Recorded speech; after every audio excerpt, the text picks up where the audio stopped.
Close your eyes and try to picture it. Not the sanitized image of ancient warriors posed on museum walls, painted in profile with ceremonial axes and neat geometric borders. Picture something rawer than that. A pre-dawn riverbank somewhere in the alluvial lowlands of what will one day be called Mesopotamia. The air is thick with moisture from the Euphrates, heavy with the smell of reed and mud and something animal on the wind. A group of men moves through the darkness along the water's edge, barely making a sound. They carry weapons fashioned from materials the earth gave them directly: flint and obsidian, bone and sinew, wood hardened over fire. They know this terrain with the intimacy of people who have spent their entire lives learning to read it. They are hunting or being hunted, or both. In the world of 3900 BC, but the line between those two things was rarely clear. This is the late Ubaid period, a moment suspended between deep prehistory and the threshold of urban civilization. The great cities of Sumer have not yet risen. Writing does not yet exist. The institutions we associate with organized warfare, standing armies, military hierarchy, professional soldiers, are still centuries away. And yet, abundant evidence scattered across the archaeological record of the ancient Near East makes one thing unmistakably clear. Organized violence was already highly sophisticated. Long before the first scribe pressed a stylus into wet clay, human beings had spent tens of thousands of years refining the art of lethality. Ancient texts from later periods, including passages from the Book of Enoch, one of the apocryphal works that circulated widely in the Second Temple period, describe a time before the Great Flood, when the Watchers, the fallen angels known in Aramaic as the Irin, descended to earth and transmitted forbidden knowledge to humanity.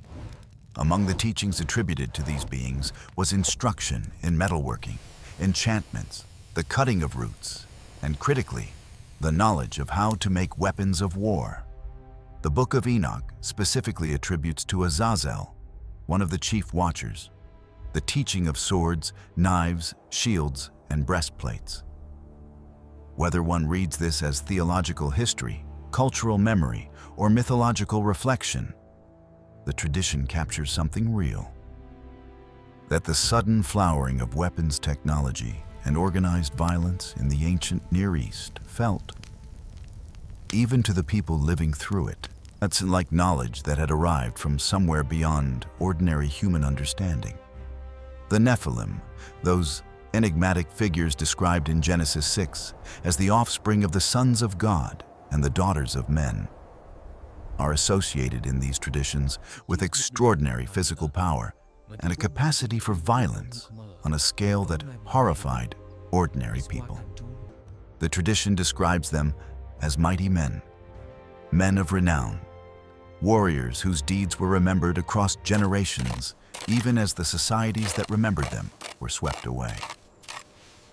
Whatever their origin in theology or oral tradition, the Nephilim represent something the ancient mind was trying to articulate: the terrifying reality of an emerging warrior class, beings who seem to operate according to different rules, who possessed physical and tactical capabilities that placed them outside the normal bounds of community life.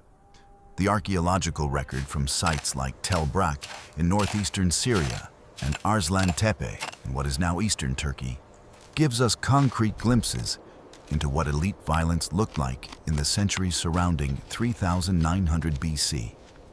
At Arslan Tepe, excavations led by Italian archaeologist Marcella Frangipani uncovered one of the earliest known caches of metal weapons in the world.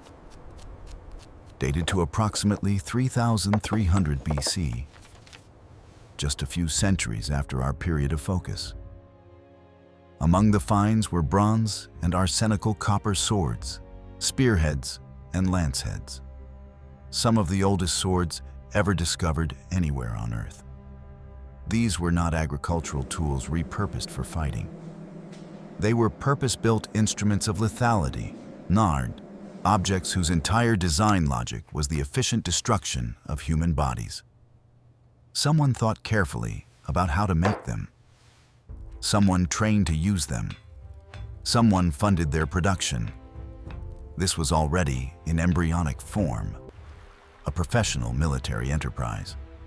To understand what a truly lethal warrior of 3900 BC would have looked like, you have to understand the selection pressures that shaped him.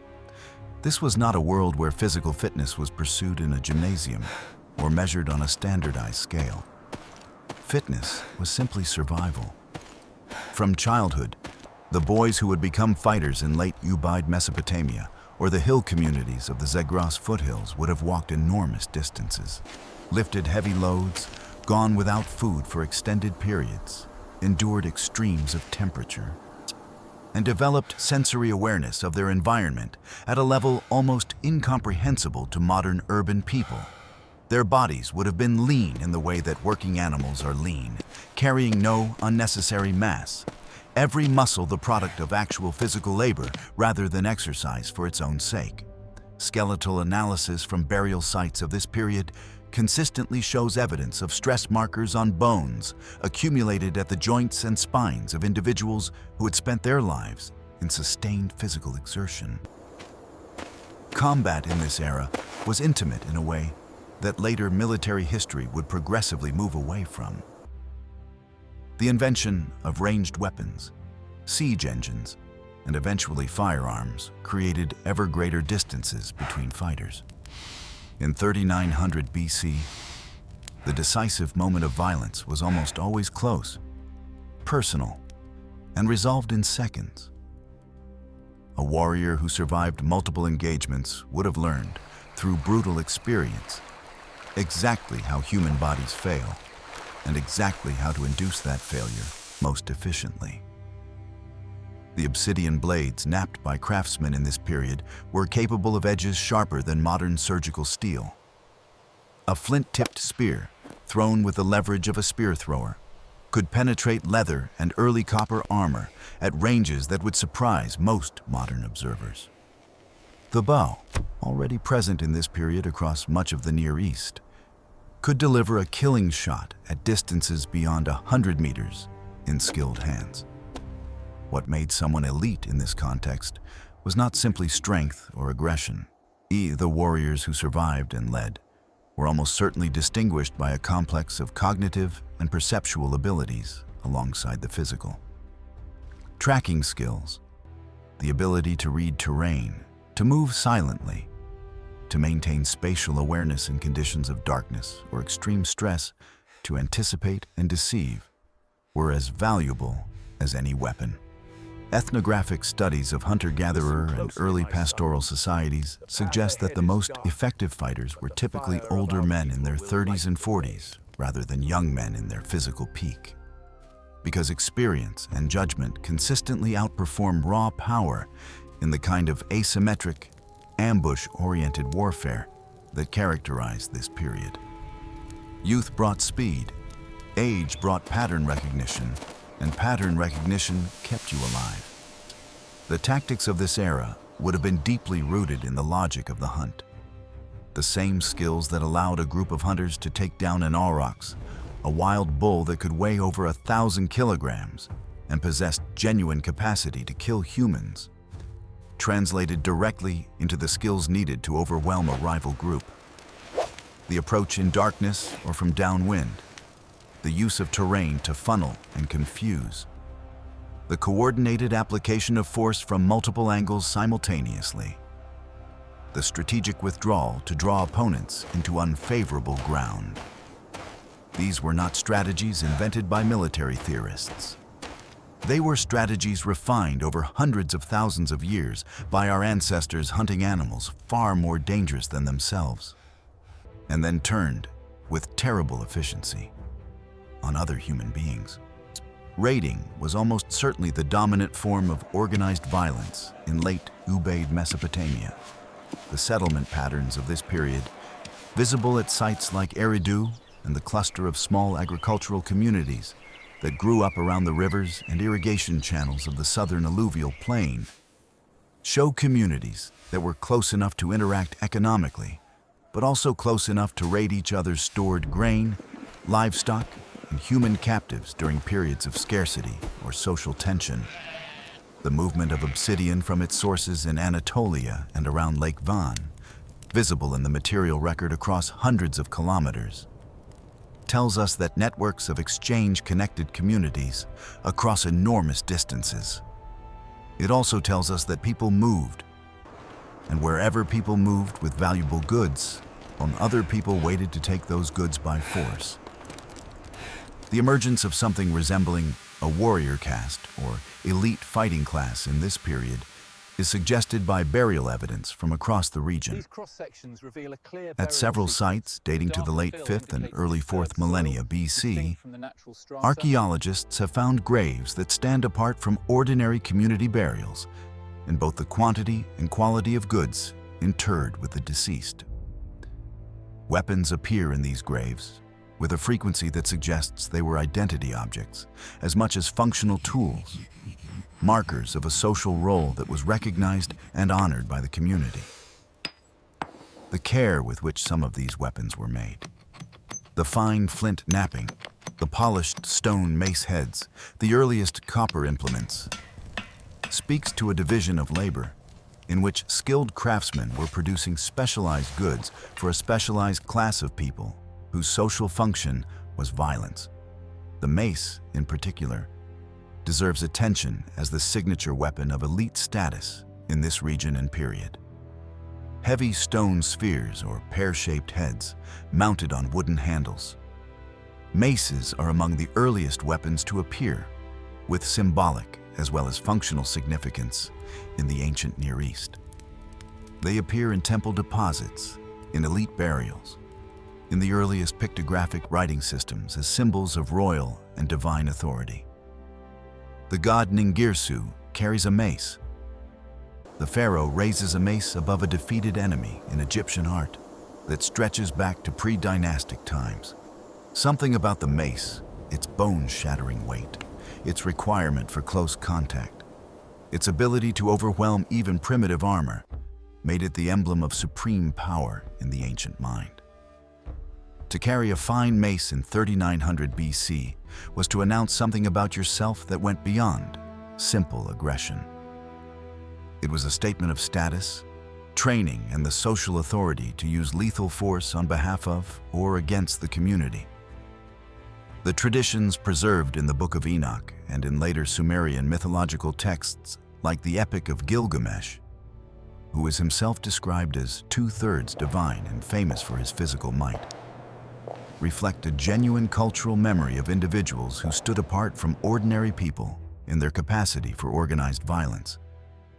Gilgamesh, whose story was almost certainly built on a real historical figure or composite of figures from the early dynastic period, he is described in terms that echo precisely the kind of elite warrior archetype we are reconstructing here. Extraordinary physical power, tactical skill, the ability to inspire both terror and loyalty, and a relationship to violence that was simultaneously celebrated and feared by the communities that produced him.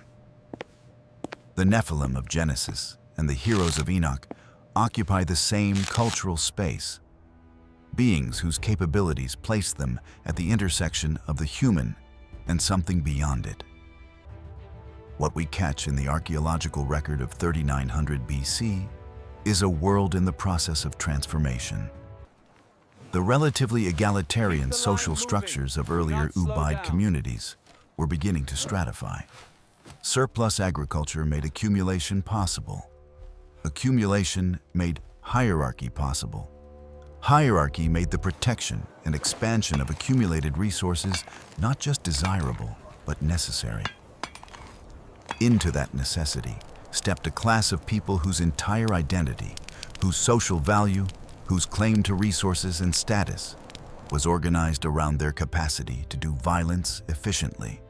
They were the beginning of something that would eventually become standing armies, military academies, strategic doctrine, and the vast machinery of organized war that has shaped human history ever since. But in 3900 BC, they were still something more elemental. They were people who moved through darkness with obsidian in their hands, who knew the sound of an ambush before it came, who had learned in their own bodies exactly how much punishment a human frame could absorb and exactly how little it took to end a life. When they were the people their communities turned to when the rains failed and the neighbors had grain. They were the ones who went first into the reed marshes at night, when something moved there that should not. They were the earliest incarnation of a figure that has appeared in every human society since. The specialist in violence, the one who stands between the community and the darkness, and who carries, in exchange for that service, a particular kind of knowledge that cannot be unlearned. We will never know their names. The writing that would preserve names had not yet been invented. But we can stand in the museums of Baghdad and Istanbul and London and look at the weapons they carried, at the grave goods buried with them, at the fortifications they built and that their enemies breached, and feel across the distance of 6,000 years something that is neither romantic nor comfortable. It is the recognition that the world they lived in was genuinely dangerous in ways ours is not, and that the people who navigated that danger with skill and survived to pass their knowledge forward were, in some sense, the ancestors of everything that came after. If there is a place in your world that pulls you toward these questions, toward the archaeology of early conflict, the anthropology of warrior societies, the gap between what ancient texts describe and what the earth remembers, then let that curiosity guide you. Suggest a topic in the comments. Tell us what you want to explore next. There is so much more waiting in the dark.